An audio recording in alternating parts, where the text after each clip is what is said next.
From Tally to Cali. It's time to wake up. Wake up!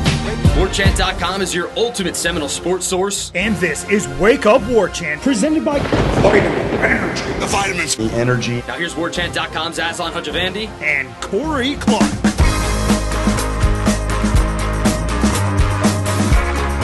Wake up! It's Wake Up Warchant presented by Vitamin Energy. Coming up on today's show, will Florida State's portal activity indicate whether spring was deemed a success for the staff? It's hard to go first round. Did FSU's early entries make the right choice in entering the NFL draft? And the baseball roller coaster reconvenes in Louisville. Wake Up Warchant presented by Vitamin Energy. VitaminEnergy.com. Shake it and take it, everybody. It is energy with benefits, and it works faster. And it works longer. How does it work faster and longer? Well, it's got 260 milligrams of all-natural caffeine. That's going to take a while for your body to process. So that energy is going to last all day long. Works faster. It's absorbed just right because it's all-natural caffeine. Nothing crazy. No sugars. No GMOs. Just good old nutrients and energy. VitaminEnergy.com. Shake it and take it. Try the Focus Plus variety, the tropical infusion flavored. Nourishes the body. It's keto-friendly as well. Aids with that healthy gut. You don't want 16 ounces of carbonated water in your stomach starting in the morning, everybody, right? 2 ounces in the shot, barely, not even that. VitaminEnergy.com, shake it and take it. Warchant.com, ultimate Seminole sports source. Subscribe, thumbs up, ratings, reviews, wherever you download podcasts, positive reinforcement feedback. We like that sort of stuff. We being myself and Corey Clark. Corey Clark, what's up, man? What's up, buddy? How are you doing? Not well. Good weekend? Nope. Oh, sorry. Just, it's been good to work and cover Florida State for a living because it's removed the stress of following Florida State as a really overly invested fan. I still get, a little bothered here and there, but most of the time I'm able to kind of shake it off and go about my day. But I can't remember sweating as much, yelling at the TV as much as I did on Sunday watching the Laker game. And there's a point where I'm like, why are you doing this? This is not worth it. Stop it. Then, I don't know. I think Luka knocked down a three or something, and they were up with a minute left. And then I was so jazzed, but they lost. And I'm like, why do you do this to yourself? I had to watch the last possession with the TV muted. I had so much anxiety. Oh, I do that all the time. I watch most sporting events with the TV mute because I don't, especially if the team I care about is on the road. Yep. I don't want to hear the announcers yelling and the crowd going crazy. Who needs to hear that? But also, we'll get into Seminole stuff in a minute. There's a lot to talk about, but I don't understand at the end of that game. Doris Burke is really good. I think Mike Breen was doing the game. Correct. Richard Jefferson. That's their number one crew. That's a good crew. That's a really good crew. How did they not realize they were reviewing whether it was a foul or not? You had the sound down, I guess, so you didn't hear. The whole time they're going over what the Lakers are going to do when they get the ball. Obviously, it's Lakers' ball. It was out on Edwards. Everybody can see that. No big deal. The Lakers are going to get the ball. That was a weird challenge, but it's Lakers' ball, 9 seconds left. And I'm like, idiots. Anthony Edwards knows the ball went off his foot. He's not crazy. He thinks he was fouled. Yeah. And he was fouled. He made the 2 free throws. He slipped. He slipped first. Yeah. You did. Yeah, hey, man. It's playoff basketball. And then it is whole Paul. Did you see the first half? It is whole Paul Pierce thing, grimacing down, grabbing his knee like his life was over. Ends up staying in the game. Him and DJ Lagway can go hang out in freaking Cancun. Jalen Brunson did that too in their ridiculous, win. Man. All right. Anyways. Playoff basketball is not for the faint of heart. It's buddy. not, man. But it's been a really good playoffs. I say that as a Hawks fan, an experienced playoff fan. It's been good though, man. That Knicks Piston series has been good. The Nuggets Clippers game on Saturday, that was a crazy finish, Great one. right? Yep. Anyhow, let's talk about Florida State sports. It is Wake Up Warchant, not Wake Up LA or whatever. All right, let's first talk about, I guess, what has happened football-wise in terms of players having left. I think maybe Biscuit's the only guy that's left since we last hung out and spoke. Yeah. But obviously the portal closed on Friday, so unless you are a grad transfer, you can't put your name back out there. That's why I think Biscuit was able to get away with doing it on Saturday. Either that or maybe he filed his paperwork on Friday and it didn't get processed until Saturday. But that's the last of the bunch of the guys that have transferred out. Now, what Florida State was able to bring in was a quarterback, Jalen King from East Tennessee State, which a lot of people are like, what? Why? And I'm one of those people, but anyway, go ahead. Well, it's it's basically they lost Trevor Jackson, who was quote-unquote Right. fourth-string quarterback. This is now your quote-unquote fourth-string quarterback, which interesting. I think the most interesting thing about him is that in his interview to the media about his commitment, he said that when he spoke to the staff told him that Tommy Castellanos has 1 year of eligibility. Right. Thought that was a little bit interesting, but yeah, but we've watched practice for so long, Corey. I mean, the third-string quarterback barely gets any quality reps in 7-on-7s, or let alone 1-on-1s and 11-on-11 stuff. So to bring in a guy that was on scholarship somewhere else, started like almost 10, I think started 10 games for them last year, to pretty much be like your camp arm. He's just going to run scout team for the most part. I mean, you have to have a guy like that. So I guess you want somebody to give you some fairly good looks. So that's why they went and got that guy. Yeah, I guess look, man, it's a scholarship. I'm sure he's not getting a ton of NIL money, if anything at all. But it's not like he comes at the expense of a good defensive end they could have had. And like, guys, we need this kid. We know he's not going to play, but it's not that. It's just that, four-string quarterback. Most programs in this country don't have 4 scholarship quarterbacks. So, again, they're all still here. Sperry, Brock Glenn, and obviously Castellanos are still here, and I assume they're all staying here. It's just, I don't think this kid's coming as a walk-on. So he'll be a scholarship quarterback, and you just don't typically have. I know he's replacing Trevor Jackson. Well, Trevor Jackson was a walk-on. Now, also, we can work under the guise, I guess, or the umbrella that they're going to be that when the house settlement gets settled, there'll be 105 scholarships, and so I think if there are 105 scholarships per team, I think you will see more teams with 4 scholarship quarterbacks. But I would guess right now Florida State might be one of 10 in the country that has 4 scholarship quarterbacks on their roster. Again, assuming he's a scholarship quarterback. Yeah, which I don't know. That could be an incorrect assumption. All right, so here's what Florida State lost in the portal. Hakeem Williams, Jalen Brown, Jordan Scott, those are receivers. On the defensive line, they lost Denaz White and Aaron Hester, so that's 2 more guys. That's 5. Jalen Early, TJ Ferguson on your offensive line, that's 7. Marqueson, 8. Tamir Hickman Collins, linebacker, 9. And then Trevor Jackson, that would be 10 players they lost out. They obviously added Jalen King, and then they also added Jeremiah Wilson, who's originally from Florida, was at Syracuse, if I'm not mistaken, when Tony White was there, transferred to Houston, and is now back at Florida State. I found this one a bit of a curious addition, Corey, just because it didn't seem like a lot of people were talking about cornerback being in need. I tried to find the soundbite, but I couldn't find it when I asked Tony White after one of the scrimmages about how cornerback was coming along. And for being as clear-spoken and to the point as he's been with a lot of other questions, I thought that was more of a kind of evasive response he gave, just like, oh yeah, they're out there doing stuff and we'll see how they look. And the interesting thing, I think, mostly, not only bringing this guy in who apparently was the highest ranked or highest rated available guy in the transfer portal, was that nobody else left from the defensive backfield, right? Like Quindarius Jones still here, Edwin Joseph still here, Jabril Rawls obviously, Ty Bates, Charles Lester, like all these guys are still here. And then you added a guy, which I imagine you have to dip into your war chest to be able to bring in. There's only one way. Is it drastic to say they probably don't like what they had at cornerback if they went and got this guy?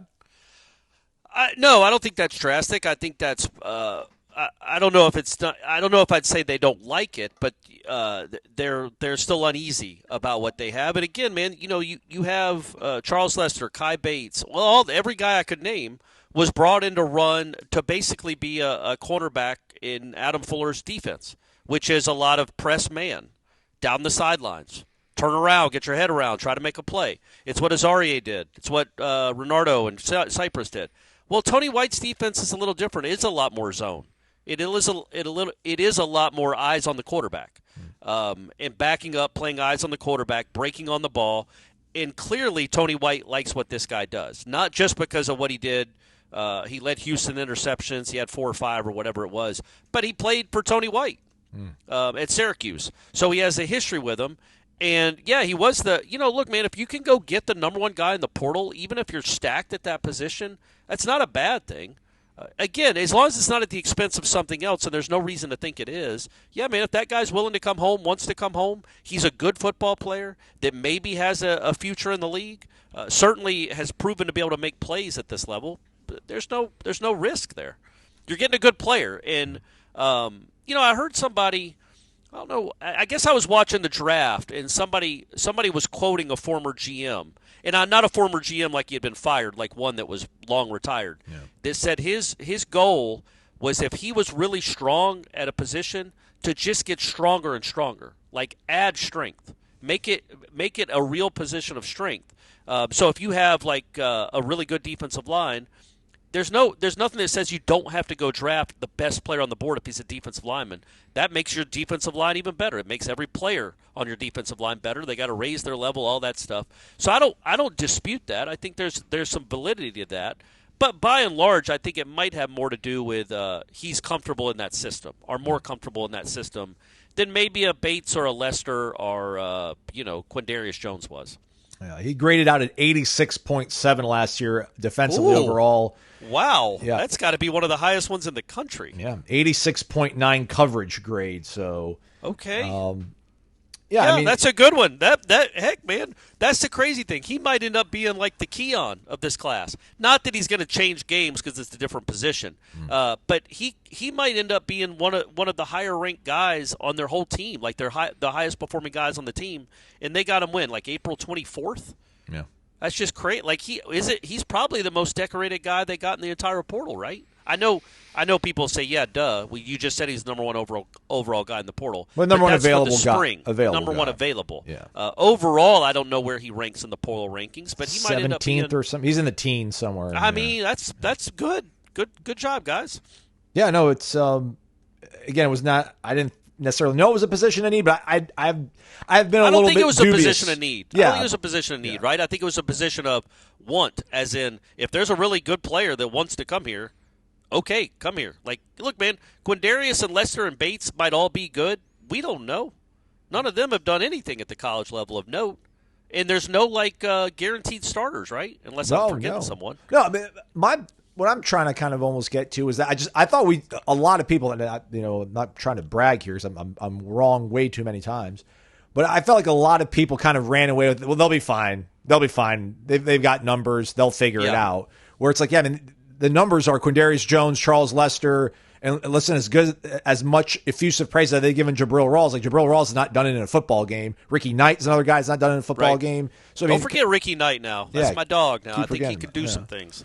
And also, according to Michael Langston, Wilson might be able to play some level of safety if need be. So maybe that's a little bit of a hybrid kind of fill, but they still do need safety. And it sounds like offensive line is another position of need for them. They're going to be bringing in a guy from Grand Valley State on Saturday. They're going to be bringing in a player, a tackle from Vanderbilt. And they lost Ferguson and Jalen Early. And Marqueson, on his way out, tweeted out a couple clips to generate some buzz and some marketing momentum for himself out there in the portal. And one of the clips was an actual 11-on-11 play. And the offensive line from left to right was Lucas Simmons, TJ Ferguson, Luke Pettibone, Andre Otto, and Adrian Medley. And Adrian Medley's played like 1,300 snaps in his collegiate career, and he hasn't played one single one at tackle. I think they were so battered this spring on the offensive line, and they've kind of hinted at it, but it might have been much more than they want to lead us on to believe. I think that they were so battered up front, and obviously losing Early is a guy that was going to give them something, and Ferguson was a body, if nothing else, that like they desperately need offensive linemen, and maybe not even like high quality ones, but just guys that can be like a Jadson Turntime where they can maybe come in a pinch and help out, because they probably didn't get a clear picture of just what they think they're going to be up front because all the guys in and out the lineup during the spring. I kind of would say the exact opposite there. I think they did get a pretty good picture of what their depth is. Look, man, I think we all go in thinking that Pettibone, Medley, Leonard, I think we know who the starting five is. They were brought here to start. What this spring did was let us know. Let them know. Can any of these guys play? We know Pettibone can play, and Pettibone did play. I think he was like the only one that wasn't hurt at all this spring, or wasn't getting over something. But I think they wanted to know what the backup situation looked like, and they clearly found out it wasn't great. But look, they have a starting five, and I've seen other football teams, Aslan. I know you have too. Maybe back in the '90s or turn of the century, they could go a whole year and not lose half the offensive line every week. You know what I mean? The offensive line can actually stay healthy. I think with the 5 guys, I think they know they have 5. They would love to have 8, but it's a luxury, that's a luxury to have 8 or 9 guys that you depend on. They need to figure out the 5. I mean, I think they have figured out the 5 they do have, and more accurately, I think they figured out some guys that weren't going to play here, and they're out the door, right? Like, well, no, I think they would have been able to use Jalen Early. Jalen Early probably wanted more than they were willing to offer because he landed on his feet at Missouri. And that's a decent program. I think if they liked him though, and if I don't understand why you'd let him, unless they just said, "Man, we like you, but you're not going to start." Yeah. But I mean that's kind of the reality of college football. How much are you going to pay for a backup lineman? Well, and then I'm sure if somebody in his circle knew somebody at Missouri, and they're like, "Well, he can come here and have the same fate, but we'll give him like 15 extra grand or something." That might make you move. And I don't know what the numbers were, but it's one of those things where, I like the 5 that they have, but I don't know how many reps they ran in spring. Yeah. But I can tell you, we probably can count on one hand how many times those 5 guys are all lined up next to each other. Yeah, they just were banged up. They were banged up just from the sound of it. And again, the scrimmage we saw, with that played out that way. They didn't have a lot of their transfers in. And to remind people, it's the kid from Ole Miss that's played a ton of college football. Micah Pettis. It's Pettibone, who's probably going to be the center, who's played at Wake forever. There's Medley, who's a guard, right? Correct. There is the kid from Vanderbilt, Gunnar Hansen. Oh, Gunnar Hansen. I'll keep Gunnar and then he's played a ton of football. Correct. And then there's Richie Leonard, who's going to be a guard. So those are your 5. They're all 23 years old or older. They've all played at least 40 games of college football. They've all started for multiple seasons. So it's not like you worry what kind of talent they are, who they are. What's a bummer about this spring is they never got any work together. Yeah. But that's what August is for, I guess. Hopefully they'll all be okay. They won't be battered and banged up. They won't be coming off a surgery in July. They can all stay off their feet for the next 3 months and then go out there and play as a unit for a month to get ready for Alabama. And I think you're going to have to hope that you might get a couple of, like right now in the portal, whoever you bring in, you're not bringing in as a starter probably, right? Not on the line. Oh, yeah. You're getting a backup. So that's how you get the guys from who? What'd you say, Grand Valley State? Yeah. Yeah. That's the pond you're fishing from because you've already spent a lot of money on your starting 5. They're getting paid. You can't spend a lot unless the best, a great lineman comes out. Then you do what you got to do if he wants to come to Florida State. Otherwise, you're trying to get some depth at this point. The difference with the kid from the cornerback and maybe a receiver, if there's a receiver they'll play. They need a receiver, yes. Yeah, but any receiver they sign out of the portal is probably going to play. I think a lineman they sign out of the portal at this stage, offensive anyway, is just a guy that's there in case somebody gets hurt. Well, the thing is, I think Early was a good number 6 guy. I agree. I don't know if they're going to get another guy that's going to be maybe as No, but I mean those are the breaks when you're a college football fan in 2025. A guy that the guys want to go elsewhere. Destin Hill was going to play, probably. And where is he now? LSU, and I've done a lot of research on him. So Josh Raymond's the lineman out of Vanderbilt. Did not play in any games last season. 6'4", 298. He's out of Orlando. Went to Lake Mary High School. So don't have any really other data to go by with him. But yeah, receiver though, that's definitely going to be a position of need. Tony Johnson from the state of Florida walked on at FAU. Then he went to Cincinnati. I think he's caught like 40 passes the last 3 seasons he's played in. So. They're going to be competing against. I think he might have been in Kentucky over the weekend after he left Florida State. I just get a little bit concerned, Corey, because it feels like when they do this whole the transfer portal stuff, and I say this all the time when I'm with Michael, it feels so much closer to NFL free agency, where if these guys show up to your facility and they leave, like they get back on that plane and they leave without signing a contract, they're probably not coming to you. But there's incentives for these guys to go and take some more visits, if you will. So we'll hopefully figure out what his plans are for the upcoming season. But 5'10", 187. He's from Ocala. He caught 48 for 449 and 6 touchdowns last year. He caught 37 passes the season before, 23 as a freshman.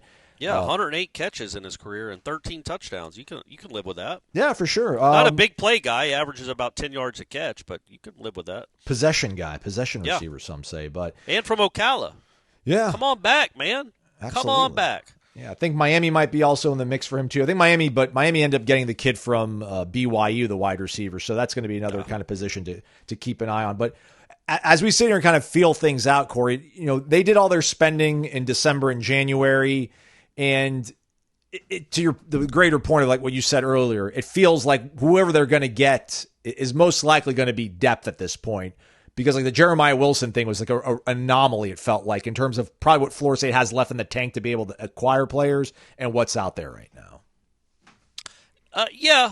But I guess you this kid, if you got a kid from Cincinnati, the allure of coming back home playing for a Florida State instead of Cincinnati. No offense, Bearcats, is enough that you're not going to have to break the bank on them or something. But again, I think the roster is basically set. The depth chart is basically set. The starting 22 is... Yeah, that's what I mean to say. The starting 22 is basically set. You're looking for pieces from the 44. You need some legitimate backup pieces, because football is hard and it's tough and people get hurt. And you need some capable backups. But in this day and age, it's hard, man. If there's a rash of injuries, no matter how well you do in this spring portal, it's going to be hard for your football team. And that goes for everybody outside of like Columbus and Athens. It's hard for your football team if there's a rash of injuries. But you do need some depth pieces, man, because there just aren't enough guys. And frankly, for my taste, receiver or defensive line that have done enough at this level, especially with the kid from Tennessee going down as the defensive end. I would love for them to get one more defensive lineman, somebody that's done some things in college football. But we'll see. I think we both would like them to get a kid like this, the Tony Johnson from Cincinnati. Yes, a receiver that's made some productive, plays that has been productive. Yeah, absolutely. He might not be as talented as Boggs. He might not be as talented as LaWayne McCoy, but he's older and he's a veteran presence that can do it. And I do think you have to throw offensive line in there too, because right now, I think Otto's probably number 6, and then after that, I don't know, man. Is Lucas Simmons like your Simmons, Estes? Yeah, man, that's not the other tackle that they talk about a lot. That his name's escaping me right now. Oh, Jonathan Daniels. Yeah, there you go. Yeah, I don't think. I know. Hey, man, it's not ideal. I'm not saying it's ideal. I'm just saying that's the. Also, hey, I wish PFF was around. They were around, but they didn't take stats nearly as thoroughly as they do now. But I just wonder, like, who else? I mean, in terms of like, I don't know, clutch minutes isn't the right word to use it, but I mean, Florida State went through that 2013 season with the same 5, right? In 2014, It was. What, like Austin Barron started at center until Roderick Johnson was good enough to go to tackle, and then they threw Cam Irving at center and then ran from there. So yeah, you can make it. Yeah, they got very. I don't know if it's lucky, but they were very good injury wise. Really, both seasons, 13 and 14, with the injury luck. They were not hit hard at all. The offensive line was it was basically the same. It was the exact same 5 for all games in 13. And then, Austin Barron got taken out of the center spot maybe halfway through, and then that was that. So, I don't know why I just don't know why the offensive line seems to always have bangs and bumps and bruises so much that there's guys always missing. But maybe we should have just applauded how tough and durable those guys were for those 2 years. And this is the norm, and that was abnormal. Yeah, amen. Well, it's abnormal to be going to the Corner Pocket Bar and Grill and not having the best time of your life, everybody. 2475 Appalachian Parkway, cptallybar.com, the website. Daily lunch specials, 11 a.m. to 3 p.m., $8.99, and comes with a side dish of your choice. Don't forget, Tuesday, trivia night, 7 o'clock sharp-ish. I feel like you guys run a pretty tight ship over there, right, Corey? Like 7 o'clock Tuesday, trivia's going down, right? Yep, it's over by about 8:45. It's quick. In and out, in and out, in and out. Question, get done. Get your food, get your beer, and answer some questions. All right. Thursday, bingo night. Yep. Always a good time as well. And we might have live music back on the horizon here sooner than later. Well, they had it on Friday night. I can't remember who it was. It was a good crowd, really good crowd. Couldn't even get a seat in there. It was so good. So, they had live music on Friday night. So I guess they didn't need our promotion because they filled it up anyway. Looks like is May 3rd's this Saturday, right? It's going to be May. Good Lord. Yeah. I think it's Kentucky Derby Saturday. It right? is. It is the first Saturday in May. 11:05. They're going to be playing from 8 to 11 p.m. this Saturday at the Corner Pocket Bar and Grill. So. Oh, all right. A Saturday live music. All right. Okay, Bill. I see you working. Grab a cold one. Grab a friend. Corner Pocket Bar and Grill, 2475 Appalachia Parkway. It's Wake Up Warchant presented by Vitamin Energy. VitaminEnergy.com. Shake it and take it. NFL draft in the books. Odd that the sport, I don't know what's more weird, the fact that the NFL is all predicated and built around Sundays in the fall, and then their biggest commercial that doesn't involve their actual games doesn't land at all on Sunday, or the fact that college football is all about Saturdays in the fall, but we're playing national title games like on Monday night. Yeah, they're both weird. Very dumb. Very weird. Yeah. Nonetheless, 2 Florida State Seminoles were drafted. Both went on Saturday or Friday. Sorry, Friday. Both. One Saturday, one Friday, one Saturday. That's right, because they go Split rounds the 2 and 3. Aslan. Yeah. Rounds 2 and 3 on Friday, and then the rest of it on Saturday. Azareye'h Thomas will join? ? Jordan Travis out there in New York as a member of the Jets. He went in the 3rd round, 9th pick of that round. Joshua Farmer, meanwhile, went on Saturday, 4th round to the Patriots. So they'll be clashing horns here at least twice a season. He was a 35th pick. I think that's compensatory in the 4th round. So that'll be cool. We'll see a photo of those two guys trading jerseys after a game, either in Gillette Stadium or, what is it? I don't even know where, New York Life? MetLife, maybe? MetLife, there we go. That's more, I know it was an insurance company. Azareye'h sliding to round 3, surprising, or does that sound about right? And I don't know, does 2 and 10 just kind of have all sorts of different collateral damage, even if you are an elite athlete with some pretty good film? Yeah, I don't know, man. I trust me, after this week and weekend, I don't know what the verb slide means when it comes to the draft. I think that Azareye'h was always considered one of the top 5 or 6 corners in the draft, and I think that's how it played out. I don't know if he had been in on a better team, had bigger moments, that maybe his name is bandied about and talked more about, and he can be a 2nd round guy or somehow slide in the 1st round, but 3rd round ain't bad. It's probably not what he was expecting when he came out, but he's a millionaire, right? Isn't he guaranteed of probably $2 million over the next 3 years? So that's not really, he's not making $1 million per year necessarily, but he should have a good NFL career. I think he has measurables, he has speed, athleticism. He should be a good NFL player, in my opinion, which means basically nothing. But yeah, I kind of think Farmer and Azareye'h. Maybe I would have thought Azareye'h would be a round 2 guy, but I think they kind of got picked where we thought they'd get picked, right? You have to. I think people, especially when we do what we do, and the people that listen to this show, you get so hyper focused on your own team, and especially a team like Florida State that's had so many great players and so many draft picks over the years. You think, okay, if he's the best player on our team, he's leaving early. He's got to be a 1st or 2nd round pick. Well, there aren't many of them. There's only 32 of those guys, and they are elite. Keon wasn't even one. Only out of that 2013 team that was one of the best of all time, there were 2 1st-round picks. So there were a lot of 2nd-rounders. I think there were only 2. Maybe Kelvin, so 3.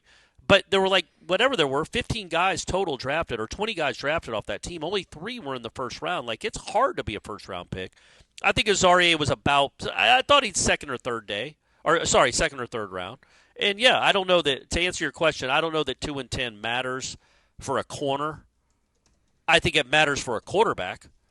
But for a corner that played well, that put up numbers in a bad defense, and I say put up numbers as in didn't give up a lot of completions, had really good PFF grades against some good receivers, I think that – I don't know that they hold that against them. Yeah, if you count Travis Hunter as a cornerback, which NFL.com does. Do they? What did he get drafted as? But it says receiver/cornerback, but I sorted it by cornerbacks. Yeah. Because Azareye'h is the 7th cornerback that went if you count Travis Hunter. But no, I'm saying, what did the Jags announce him as? I don't know. I wasn't by TV for that one. No, I wasn't either. And I'm sure people know what I assume he's both. He's going to play a little bit of both, but I wonder, and I haven't read up on it all, I wonder what they're primarily drafting him as. Yeah, so that's weird. They put Jahdae Barron behind Will Johnson. Will Johnson won the 2nd round. Why wouldn't they just sort this out? Whatever I said, it's not the truth, perhaps, because they don't sort it. Now I have it sorted properly. Oh, all right. One, Good two, work, three, Aslan. 4, 5.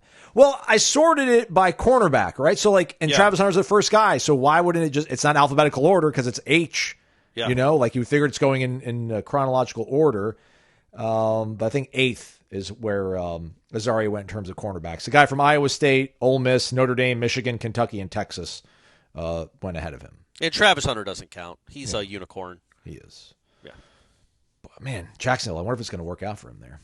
What about Joshua Farmer? Joshua Farmer, where he got drafted. Scrolling. Because a $1.4 million signing bonus for Azaria. Farmer signing bonus, $664,000. There you go, Jay Farm. And then if he makes the team, that's probably another $400,000. Yeah. That's good stuff, man. That's if you play it right, it could change the life. It's going to be life-changing money. Again, I think that was about right. I would be like that. He never struck me as like a first-round talent. No. Or even a second-round talent. I thought he might be in the third round. I mean, just those guys are the Timmy Jernigans of the world, man.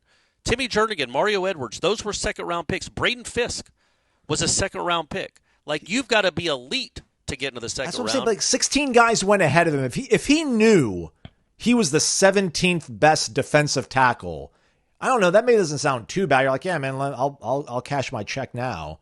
But it's like you can probably come back and maybe be like a top 10 guy, not top 10 pick, right? But like top 10 in the at your position. Maybe, but that's or maybe not, or maybe you get hurt, and or maybe there's nothing else you can do. Like with Devontae Freeman when he left in the fifth, he got left and went to the 5th round. He left early and went 5th round, and it's like, yeah, he could have come back and put up 1,200 yards. They don't care about that clearly. But he also didn't have NIL available, right? Well, no, that's true. That's a good point. But when it comes to that kind of stuff, when it comes to projecting, or not even projecting, like production at the next level and how much they value it, like did you say the kid from Miami, the running back from Miami, went in the 7th round? Yeah, Damian Martinez. Scadaboo went in the 4th or 5th round. Restrepo didn't even get drafted, I don't think, right? Yeah, and there was another kid that got drafted in the 7th round. Quinn Ewers? Oh no, the Maffa from Clemson. Oh yeah. It's like that's crazy, man. Like they don't care about how much you get, how much you produce in college. You are who you are in their eyes. So the point being, with like a Josh Farmer, what else could he do? If they don't, I mean, I guess obviously if he came back and had 60 tackles and 21 for loss and 9 sacks, but I don't think that's Josh Farmer's life, man. So he's going to be what he's going to be. And so with that in mind, like it kind of makes sense to go. I don't know that he could have put up huge numbers. I don't think he's a numbers getter necessarily. That I think it just makes sense to, I don't want to, it's going to sound rude, and I don't mean it to sound rude. He could be one of those nondescript defensive tackles that plays for a decade. Is never special, never an all-pro, maybe never even a starter, but is on a team for a decade. And I don't want to. I'm not saying this guy isn't good, and he's actually been a starter. And he's been on our show. He's a friend of the show. But go have a Derek Nottie career. That guy's not Chris Jones. He's not the best player on his team or the best player on the defense, but he's been good. He's been solid. He's been reliable, and he's going to have a 10-year NFL career. Josh Farmer can do that. I don't remember when Nottie was drafted either. He might have been like a 3rd or 4th rounder. I think he was the 3rd round pick. Yeah, I was going to say, though, like, wouldn't this all apply to Darrell Jackson? But I'm like, oh, Joshua Farmer's played so much more football than him. But Farmer's only played not even 200 snaps more. I think the difference is, number one, I do think there's a chance that something could click with Jackson in this defense, and he could be a wrecking ball. But also, I think those measurables in the athleticism to go along with the size is a little different than Josh Farmer. Now, if Darrell Jackson comes out and has the same kind of year, then yeah, he's a second-day pick too.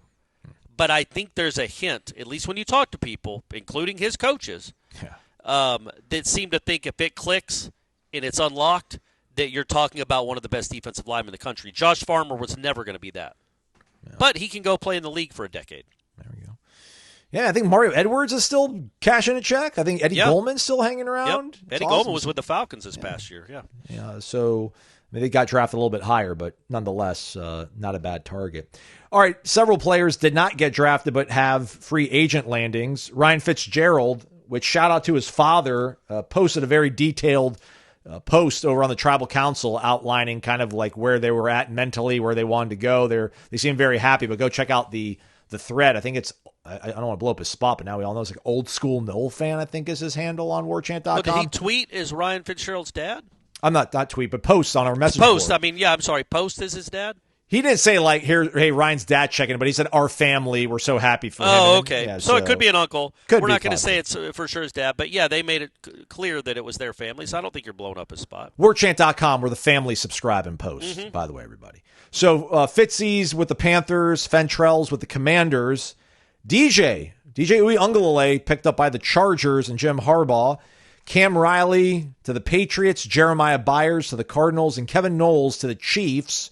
Still nothing on Alex Mastromano, which is a bit interesting. And somebody tweeted it, you, myself, and your wife, and wanted us to spend a healthy portion of the show not arguing. Stephanie but, showed me that. Yeah, like, it's a smart move to tweet at Stephanie, too, because Yeah. she's going to show me what it says. He wanted us to get to the bottom of the fact that how did the Groza and the Ray Guy finalist dudes, how did they not get drafted? Meanwhile, a kid from Arizona, he went first, the kicker that Ravens took him to, Tyler Loop might be his name. I think, converted on maybe like 80% of his kicks, if that. And then the Gators punter is actually the one who got drafted. I don't know how many other. Oh, I thought the kid from Miami was drafted. Oh, Borgales, you're right. I'm sorry, Borgales also got drafted. So how do those guys get drafted and our guys don't, Corey? Explain that to me. I don't know. I haven't done enough research on the kicking and punting draft trends. I know this. I would never draft a place kicker, ever.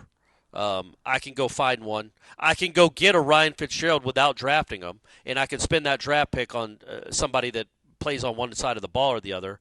I wouldn't. And I know they're important, but it seems to me there's so many good kickers all over this world now. Same with punters, that I would not put a tariff on them. I would not draft. Yeah, especially the ones from Australia. Now that Mastromano's over here, keep him out.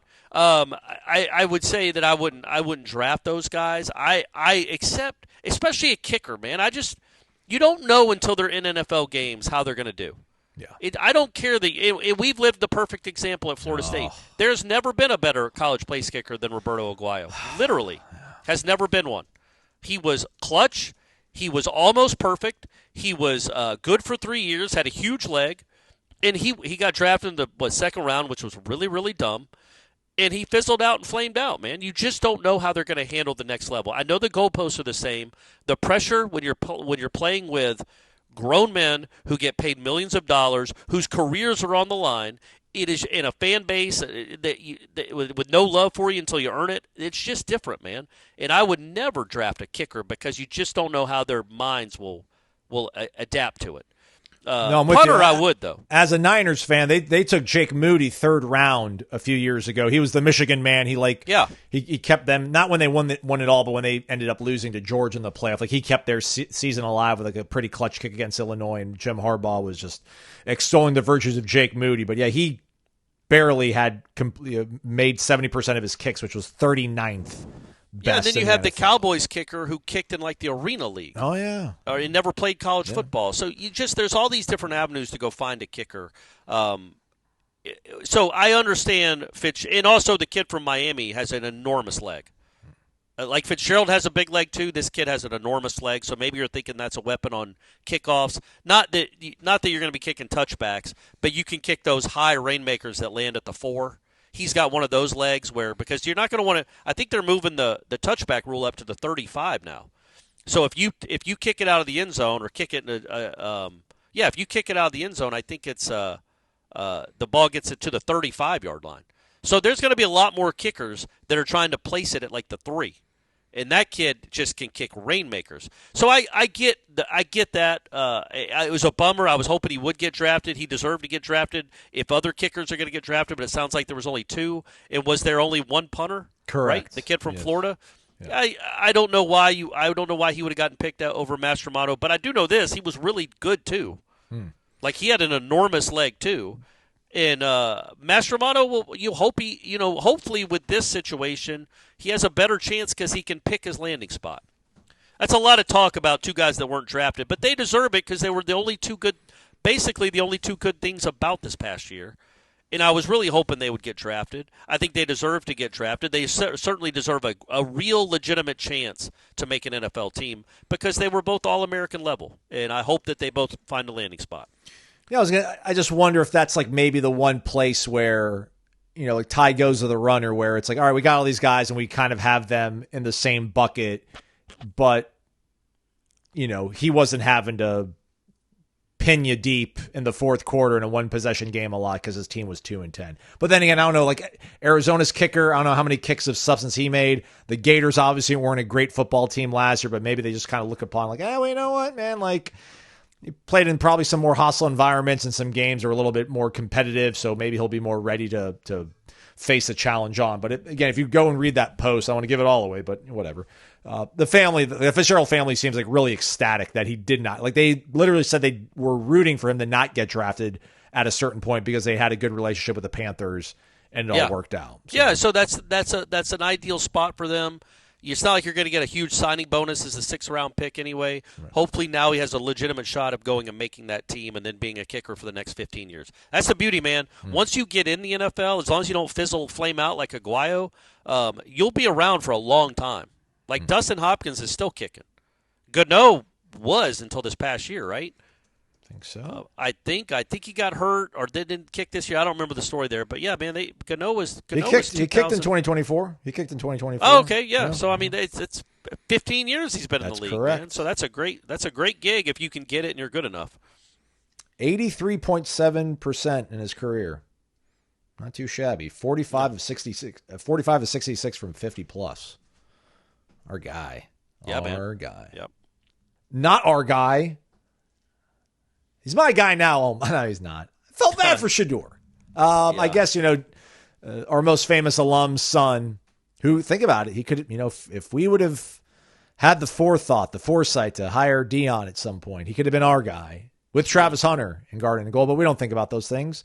We think about and embrace our reality. But I, at some point on Thursday night, made a bet with my buddy who you can never say something like, you can't make any kind of future rhetorical statement without him being like, you want to bet on it? Which just ruins any kind of fun conversation and dialogue you can have with my friend. But at one point, I'm like, I bet it's going to work out for him. I'm like, it's just crazy to me that he's sliding this far. And this is still the first round. I'm like, I can't believe, I was offended that Jackson Dart went ahead of him. Because if anybody watched Ole Miss play Florida last year, the way he melted down the fourth quarter, I don't know how you could trust your football team to him, especially at the NFL level. But nonetheless, at some point, he was like, I bet you he's just going to end up being a complete bum. And I'm like, I bet you he's going to be a success. Then everybody's like, well, how are we going to determine this? So in the next 5 years, it's a $100 bet. I might as well just go ahead and pay it to him now. Because, I mean, we in the 5th round. I think Mel Kiper said there's never been a 5th round quarterback that's ever panned out. But if Sheduer makes a Pro Bowl at any point in the next 5 years, I collect $100. If not, I pay my buddy $100. Man, I mean, that's crazy. You should be getting like 10 to 1. You now should win $1,000. Yeah. And he should pay you $100. Or you know what I mean? Like right. that. Or you should pay him $100. That's crazy. Yeah. Well, hey.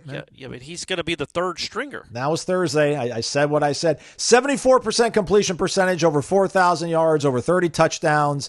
And I don't know how many quarterbacks went ahead of him. And it was apparently a long, tragic national nightmare for many of us. Huh. So what was funny about it is that I think there's a reality here. I think that if maybe there's a chance. Well, I was going to say that, so it's hard to even articulate this. Obviously, NFL teams aren't about proving points, and they're not about teaching lessons. Clearly, the kid came into some of those interviews completely entitled and arrogant and too full of himself and not really understanding the moment. Clearly, the sources saying that he was in an interview and was asked to draw a play up or something and was offended almost by it. He also got a FaceTime call during an interview with an NFL team and answered it in the middle of an interview. Like, this is stuff that should cost you. Oh yeah, geez. If you're a fringe player, he did not think he was a fringe player. He thought he was going to be a top 5 pick. He wasn't. He isn't. And so what happens though is you carry yourself like a 1st round pick or a top 10 pick or a top 5 pick. You've got all these spotlights on you from the last 2 years. And then you keep sliding, and you slide into the second round, and you slide into the third round, and then the Saints are like, man, we clearly don't think he's that good, or we would have drafted him. NFL GMs don't make a habit of passing over guys that they think are going to be all-pro quarterbacks. Right. You can do almost anything, and an NFL team will take you if they think you can play, or if they know you can play. Sheduer was a fringe kid that, was a fringe kid that, for them, like a first or second round pick, that, okay, it becomes like the Tebow effect. We're like, look, man, I had this argument with Jeff all the time back in whenever that was, 2012.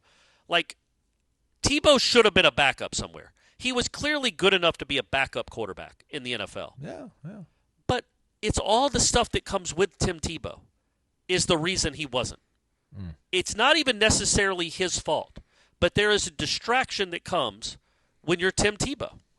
There's a distraction that comes along with Tim Tebow, and it's like, man, do I really want my backup quarterback having more people around him than the starting quarterback, and having to answer questions all the time, and seeing images of him on the sideline all the time, and blah, blah, blah, blah, blah. And it's the same thing with Sheduer. Plus, he's got a crazy brother, not Shiloh, but Dion Jr., that who knows what he's going to tweet at all times. He's got a dad that's, I don't want to say a helicopter dad, but it's going to be in the mix. And there's just a lot of headache there. And if he was Aaron Rodgers, that's not a good example, because Aaron Rodgers wasn't, I guess, that highly thought of coming out of Cal either. He was late in the first round. If he was a Jameis Winston prospect or I don't know, man, Sam Bradford, name any other first-round pick that was considered like a can't miss, Trevor Lawrence, they would take him and not care about all that. But it's the baggage that comes with a guy that might not be your starter, in all the distraction that comes. It's like I'm explaining like why it wouldn't make sense to draft him as a second-round pick or a third-round pick. Like, if it's even, you probably take the guard that you think is really good, or the DB. Now, when you get into the fifth round, now it's worth the risk. Yeah. Like, what do we have to lose? He's a fifth-round pick, and we've already drafted another quarterback ahead of him, which is complete insanity, but it's the Cleveland Browns, so God bless them. It's just what they do. Yeah, well, what were Stephanie's thoughts on it? So what was funny is the whole time she was laughing about the fact that he built his own draft room and then did get drafted, which is also very funny. Like, because he wasn't going to be at the draft. I think that's what happened, right? He wasn't going to be at the draft, so he built a room so he could do the pose in the mirror and everything and sit there. I think the couch said legendary. All this crazy stuff. That's his thing. I know, but still, man, it's a bad look. Yeah. So she was laughing about that, and then as soon as they drafted him in the fifth round, she's like, "Let's go," because there's a chance, it's right? Risk-free. Yeah, it's risk-free. When you take him in the fifth round, it's absolutely risk-free. The dumb thing they did was take Gabriel in the third round, as if the Browns don't have enough holes to fill. They're going to go draft two potential backup quarterbacks in their first 5 picks. I just can't imagine thinking that Tyler Shuck or Jalen Milroe and Jackson Dart are going to. I would say this about those two guys in particular, the first two. Shuck, if you watch his game film, man, he makes some outrageous throws. And he when you watch them play, he's a really good quarterback. And I think and then with Jalen Milroe, it's like, okay, at least there's a elite skill. There's an elite tool. Yeah. It is not necessarily a tool that will make him a good NFL quarterback, but there is an elite tool that he has. With Sheduer, I think the kid from Louisville has a stronger arm. I think he has better pocket presence. I think Sheduer's got a really accurate deep ball, and you have to push the ball down the field. But you can't take 1,000,000 sacks. That's true, too. And my man took 1,000,000 sacks. And, yes, they did not have a great offensive line. It was not 8-sack-a-game worthy. He would rather take a sack, it seemed like at times, than throw the ball away, hence the 75% completion percentage. I think there's a lot of that, too. He just held onto the ball way too long, which is like he didn't throw it with the anticipation maybe that they think he should have. But, man, at the end of the day, I do not feel bad for him. But I also understand why you would. Because it's not like it's not like ESPN wasn't putting him on the cover of their draft coverage. It's not like their leading draft analyst didn't say he might be the second player taken. He had all these reasons to think. I'm sure everybody in his corner was telling him he was going to be a top 5 pick, including his dad, who knows a few people in the league. So he got such bad advice, walked around the combine like an idiot, entitled, didn't work out for anyone, And it was almost like, I don't know if you want to call it collusion, but teams that really didn't need a quarterback were like, yeah, man, we're not going to take a flyer on you. This is a lesson. This is a lesson you can learn. Humble yourself. And if that's collusion or not, I understand why teams would have been reticent to draft that kid. But it's like, again, was it a slide? Who had him in the first round? I think everybody. What GM? No, what GM? Oh. What GM had him in the first round? Where are these guys? I mean, I don't think Todd McShay and Mel Kiper and Daniel Jeremiah operate in a bubble where they're not talking to personnel guys. There's no way these guys that have been saying it for months. And that's the thing. Everyone got mad at Kiper, like, oh, he doesn't want to be wrong. That's the only reason he cares about it. It's like, yeah, this is his livelihood, being accurate on this stuff. And the people that he talked to, that he trusts, helped inform an opinion that this kid was going to go first round and top half of it. Daniel Jeremiah, I think, had him as a first round pick. Like, all these guys did. So, like, well, I think Jeremiah had him, like Mel Kiper, obviously Sheduer set the record for longest time as best available. Right. I mean, it literally went days. Yeah. That's never happened before. It's usually like 30 minutes. But I think Jeremiah had him as the 20 overall prospect. But I don't know that he thought he was going to be in the first round just because, quarterback wasn't. Quarterback. Yeah. And that's another thing. That's another point I want to get to. I'm sorry. This is way too much about Sheduer. But I think we're learning that if you're not a first-round pick, they're going to wait a while on you. They don't maybe feel the need to go get you in the second or third round as a backup. These NFL teams feel like they have other holes to fill, and unless you're a slam dunk in their eyes. Says the Falcons fan, huh? Hey, man, we got our guy with the 7th overall pick, right? I think 8th, whatever we traded him up for, with my man Penix. By the way, not a banner weekend for the Falcons when it comes to the draft. Yeah. Speaking of Sheduer, look, man. I know people might think it's funny. I get the humor because of who it was done to, but apparently he wasn't the only person that got prank called. Yeah. But for you that don't know, Aslan, sum up what happened with Sheduer and the prank call.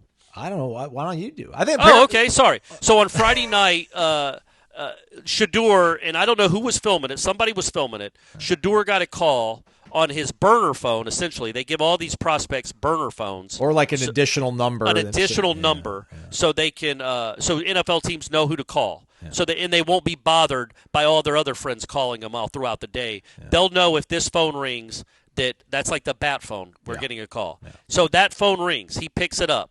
I think the kid pretends to be with the Saints, right? Yeah. It says they're getting ready to draft him. That's not true. It wasn't a guy with the Saints. It was the son of the Falcons defensive coordinator, which is unbelievable.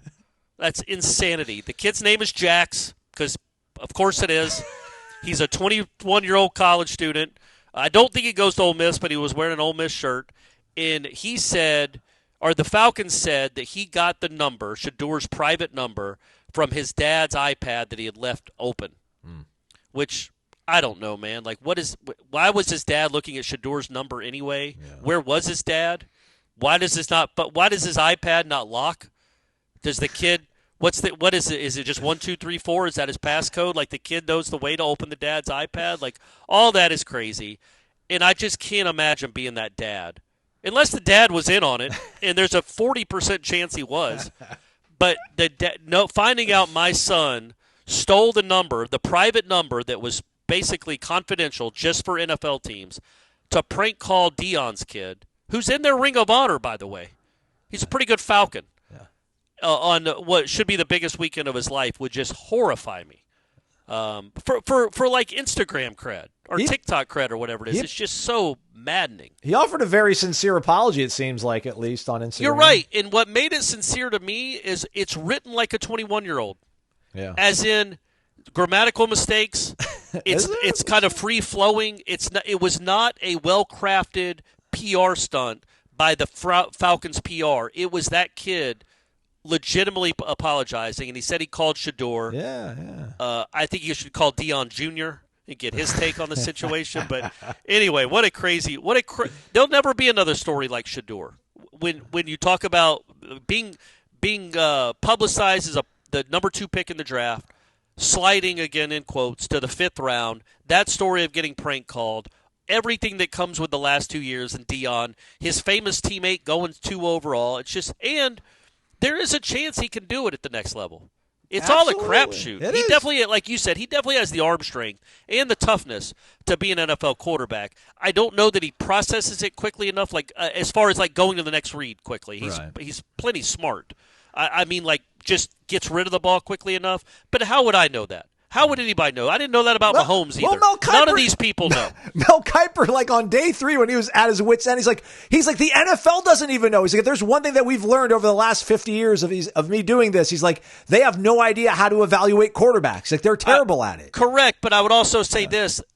Same to you, Mel. Well, yeah. You know what I mean? Like you had Jimmy Clausen as the number 1 overall pick in one of your mock drafts. You had Mahomes, 21st best prospect. You had when he lost his mind and became like famous in 1994 or whatever.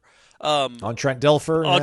It was about Dilfer. Yeah, the Colts. Yeah, because he got mad that they drafted Trev Alberts when they should have drafted a franchise quarterback like Trent Dilfer. Dilfer played in the league for a good long while. Dilfer was nothing special. Got a ring. He's got a ring. That's right. Well, they rode his shoulders in the playoffs for sure. But like he thought Trent Dilfer was the next great thing. He was like nobody knows. Yeah. Other than like, has there been one that like we all knew? Andrew Luck.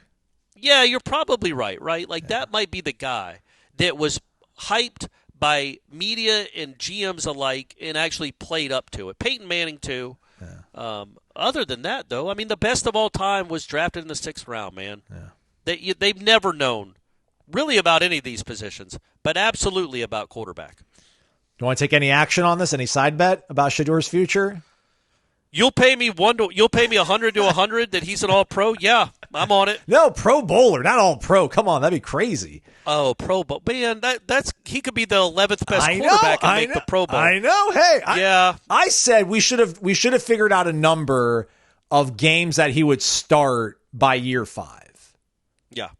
But he's like, no, we'll just do the Pro Bowl thing. I'm like, all right. I'm like, you realize that's actually easier for. I'm like, you're actually giving me like more oxygen to breathe out of this straitjacket I put myself into. And he's like, yeah, that's fine. So, no, I won't take any action on that. I won't take any action. By the way, his dad might be coaching Florida State in a few years. I don't want to make enemies. See, I don't know. I don't want to talk too much more about this because we do need to talk about some other things. But I feel like him being Deion's son is a net positive overall. Oh, 100%. Just because, but then I start thinking about... He got his number retired. He's a 5th round pick. Has there been another 5th round pick in Colorado history that got their number retired? But, I was watching some of the old vintage draft stuff, and if you hear the way, and listen, and now he's 50 years old. He was a 20-year-old then or whatever. But like Deion, when he got drafted, for as brash as he was in the whole, I was going to make Detroit pay so much they'd have to put me on layaway. He still was a pretty like shy, introverted guy like that day. Like he was surrounded by his family, had all this gaudy jewelry on. But like if you hear the tone of his voice, like he was very excited, but he's like very relieved. He was very like cool and tranquil. Yeah. Like he became prime time. Like he was a little bit of that here at Florida State. Obviously, he was a lot of that, but it became a whole nother level once he finally did it at the pros. Like Sheduer's bringing that right now, which is like your dad was this guy that earned the respect of everybody in his locker room because he worked hard, and I'm sure a lot of his teammates in Colorado felt that way, but like nobody in the NFL knows that. So like, you have to do all that for these folks first before you have this level of gloss and sheen on you that you feel like you're better than everybody. But I just think, man, he's Deion's son. There's no way he's going to be soft mentally and not be able to go through a training camp and, I don't know, man, beat out Kenny Pickett and maybe be second string behind, he was the Flacco? And then Joe Dylan Gabriel. Come on, Dylan Gabriel. That's ridiculous. That was crazy. But hey, maybe Gabriel's the guy. Who knows? But yeah, I think that. And I'll also say this. I think it might end up being the best thing for him. It just might, because there's nothing more humbling than what happened to that young man this weekend. And I'll be honest, I think he deserves a little bit of humbling because I think he acted as if he was Travis Hunter or Deion Sanders, and he ain't. He's not the football player either one of those guys is. He's not as accomplished as either one of those guys were in college. He was a barely recruited kid coming out of high school that ended up playing well, and he's a good player, and he was all Big 12, and he deserved the accolades he got to a point. But he was a guy that hadn't earned it like Deion and Travis did. And I think, the humility can go a long way. And it might, I don't know what kind of worker he was. I know his dad, the people that played with him and coached him, say he was one of the best practice players Florida State's ever had. He always brought it at practice. Didn't talk a lot, but always brought it at practice and was about his work. So if Sheduer can be that guy, man, maybe this is exactly what the Browns need. Maybe this is what unlocks them. You know what I mean? It's been 60 years of misery, of nothing. The ghost of Jim Brown just swirling around that stadium forever. I know it's a different stadium than the one he played in, but still, maybe maybe Sheduer will be the guy that unlocks it all. And we'll look back at Saturday is maybe the biggest moment in Cleveland Browns history. And for the people that don't know, the reason I cared all about the Browns is because my wife is a Browns fan. Long suffering, and I mean suffering. Speaking of being humbled, I hope you're all happy, everybody. You took the fire and the fight out of Max Williams and the Noles. That's right. Should have left him in Tallahassee, man. Florida State drops their series to Louisville. Number 19 Louisville at Louisville, so nothing to be that ashamed about. But after the way they looked on Friday night, hammering out 10 runs, Jamie Arnold going career long, 7 2/3, shoving. I think he had 11 Ks. They jumped out to a great. He was great. I think they were up 4-5-0 in the fifth inning in Saturday's game. And, Joey Villani was kind of getting battered early on. But he's that guy, he just kind of he needs to get his nose bloody, and then he's fine. Like, he allows a couple extra base hits in the first few innings every week, it seems like. But then he ends up readying the ship and steadying the ship. But the bullpen was not able to carry the rest of the night over on Saturday. And then Saturday was the stolen base situation. I can't even describe what happened. What was it, 14 stolen bases Louisville had? Yep, 14 for 14. And then Sunday, it was kind of over before it started. Louisville hung 5 runs on the Noles in the first inning, which I think might have been what Florida State did in the first game. But I don't know. Are there things now that you can say with more certainty about this team? I just feel like I still trust in the offense. I still like Joey Villani and Jamie Arnold. Wes Mendez actually kind of bounced back and looked fine. But I don't know. I feel like they let their foot off the gas in Saturday's game, and then the game quickly slipped out of their hands, and then they just didn't bring it on Sunday. Yeah, look, man, the bullpen is still a concern. They won. I mean, Jamie Arnold pitched into the 8th inning on Friday night, so the bullpen didn't have to do much work, and they also had 10 runs. So it works both ways. The offense was bad the last 2 games. Just didn't do anything other than our man Lodis, I think he had 7 hits in the series, 3 doubles, a home run, at least 6 RBIs. He accounted for every run they had the last 2 games. He had 3 RBIs on Saturday and scored the other run, and then on Sunday he had a 2 RBI double, and that's it. Like, scoring 2 runs against the Sunday starter isn't great. And they only struck out once. Some of it was bad luck. But hard hit balls, but right at him, ground ball double plays, stuff like that. But by and large, man, look, it's gonna take a bit of, for this team to win the College World Series is what we're counting on, right? Like, obviously, I feel like you're kind of in the same situation you were last year. An ace, it's the same ace, and a number 2 you can really depend on, which Carson Dorsey became that guy. After that, you're just kind of flopping it all together, man, and hopefully somebody can pitch, because Wes Mendez, although he righted the ship after the disaster, he had a disaster, man. He starts the game with a 4-pitch walk. Only one of them was close. Then home run, walk, home run. Thanks, guy. 5-0 after 5 batters? Come on, man. And they were all 400-foot home runs. They were not cheapies. So that's disappointing. You don't know what you have in him from start to start, clearly. Usually, I guess you could expect not much, honestly. You're more surprised when he pitches well than he doesn't. And then the bullpen, Aslan, the last 2 games, it only went 7 innings on Sunday because they lost 14-2. John Abraham gave up 4 runs without retiring a batter. But the bullpen the last 2 games pitched 4.2 innings and gave up 14 earned runs. The Louisville bullpen pitched 9.1 innings and gave up 0 earned runs over the last 2 games. That's how you lose series. And that's your concern. And look, some of that is, it's not like the Louisville bullpen is incredible. Your offense didn't do anything. that's the blame there. Your offense didn't do anything against their bullpen. So I just think when you look at this, the rest of this season, they'll be in the postseason. You hope they can play at home. I don't trust this team at all to go win a super regional on the road. I just don't. They don't. Mendez does not pitch to, well, none of them other than Arnold have pitched all that great on the road. Although Vellini was, and Vellini's pitched well on the road. I shouldn't say that. I meant more about the bullpen. The offense doesn't perform quite as well on the road. All that stuff, it comes into play. I just think they could get a big boost from Hauser, which is why it is imperative. Imperative. The biggest series of the year is coming this weekend. Yep. Clemson was number 2 in the country before this weekend. They just got swept by NC State, so they're going to drop. Florida State just lost 2 of 3, so they're going to drop. So it's not going to be like a top 5 matchup, but it'll still be a top 10 matchup. If you beat Clemson 2 out of 3, you are still very much right on pace to be where you need to be a top 8 seed. Yep. And then you still got to win the regional, obviously, but you're a top 8 seed. I just don't see a scenario. I would not trust this team on the road in a super regional because who are you going to go play at Arkansas? Or you're going to go play at Georgia or Texas and beat one of those teams with this pitching staff, the way it pitches on the road? I don't see it. So you need that Hauser magic. But get to Omaha, can you win it all? Right now, I don't foresee the bullpen having enough answers, man. I just don't know. Abraham's a guy you like, and then on Sunday he was horrible. They walked 8 guys. Well, Mendez walked 6 of them. That's another thing with that kid. He can't throw strikes. But, yeah, I don't know. I think it's a good team. Look, they're 31-9. And every college baseball team on earth has holes. Yes. Tennessee lost 2 of 3 this weekend. I know it was at LSU, but Tennessee lost 2 of 3 this weekend. They got run-ruled in a midweek game. Georgia, I think, lost 2 of 3. Or Arkansas lost 2 of 3 at Florida. All these good teams have holes. They all do.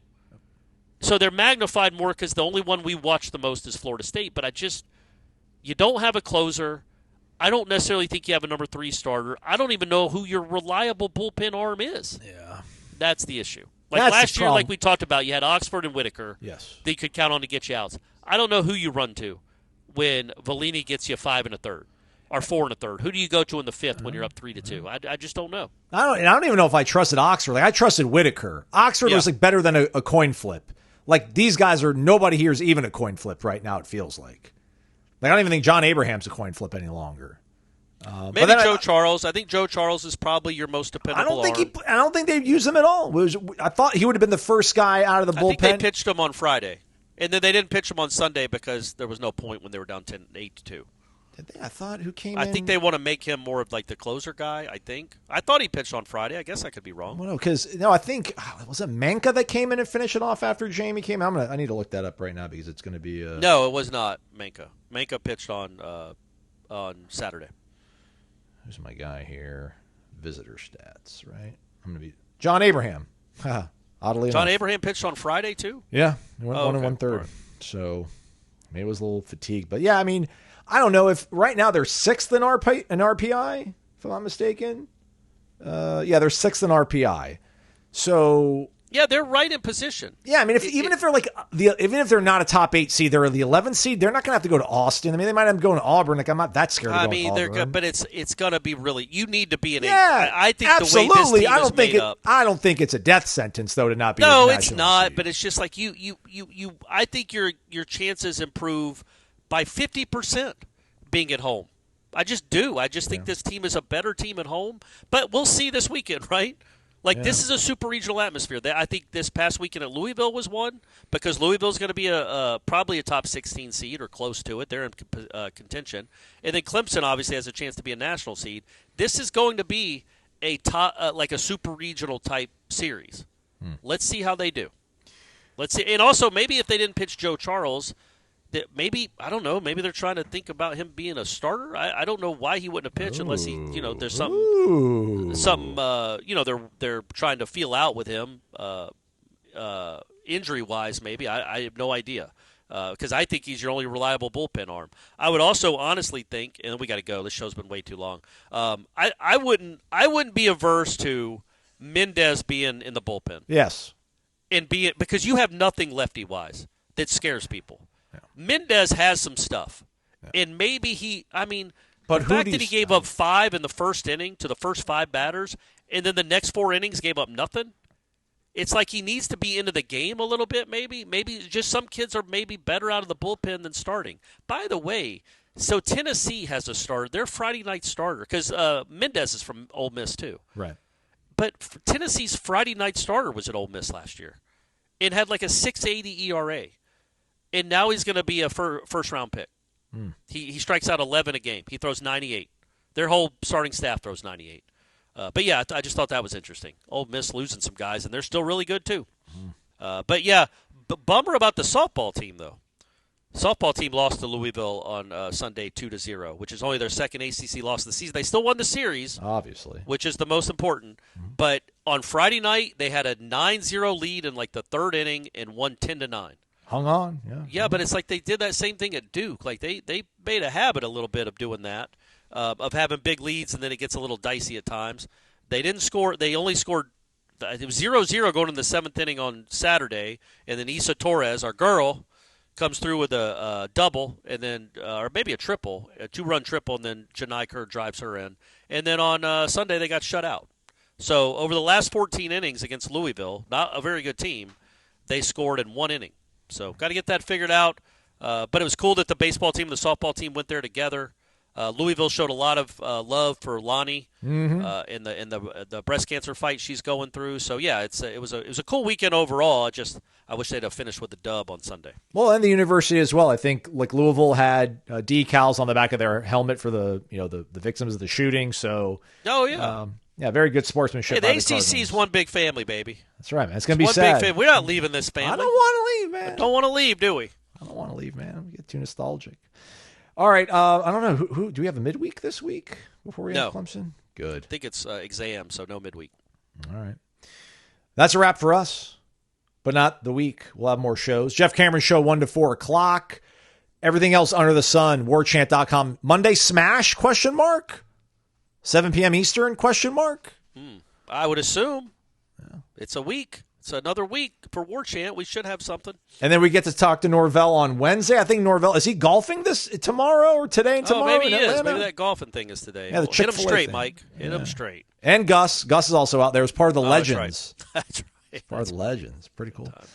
He's Corey. I'm Aslan. My gosh, what a long program. Thanks for being here, everybody. Hit the thumbs up on the way out. It's been Wake Up Warchant presented by Vitamin Energy, vitaminenergy.com.